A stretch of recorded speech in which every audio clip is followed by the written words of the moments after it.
To say that we are in desperate need of rain, anything falling from the sky would be an understatement right now. But researchers over at San Jose State found out that conditions are dangerously dry, even more so for one county than previously thought. KRON 4's Teresa Stasio says while that information is being used now in the preparations for a potentially harsh fire season. This is a snapshot taken from high up in the Santa Cruz Mountains by members of the San Jose State University Fire Weather Research Laboratory. While it may look green and healthy, samples taken show no new growth, and that's not good. So compared to the last few years, this is the driest.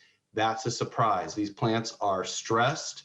They haven't received the right amount of rain that they require, and they're not growing the way they should.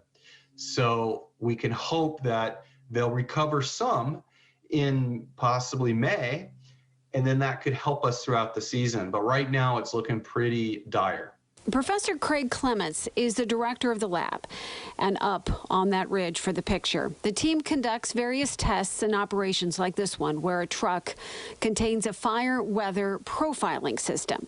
He says those April clippings evaluated for their fuel moisture content gives insight about what may be in store for the fire season. This time of year, that means that in the summer, when the fuels are generally lower in their fuel moisture content, how much water is inside the plant, we already are getting to these values earlier on. We are really concerned about those fuels, and we're concerned about the fuel moistures.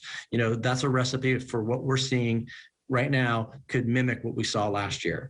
CAL FIRE Battalion Chief John Heggie says that they constantly look over data for the entire state, such as what comes from the fire weather lab. We're going to be at our peak level of staffing prior to the peak level of fire season. So we are doing things proactively as opposed to reactively. With fire season nearing, Professor Clements adds the data can also help the public take action. We know that 8 out of 10 fires in the U.S. are human-caused, so we're responsible for the ignitions. If we can reduce the ignitions, then we don't really have to worry about the fire.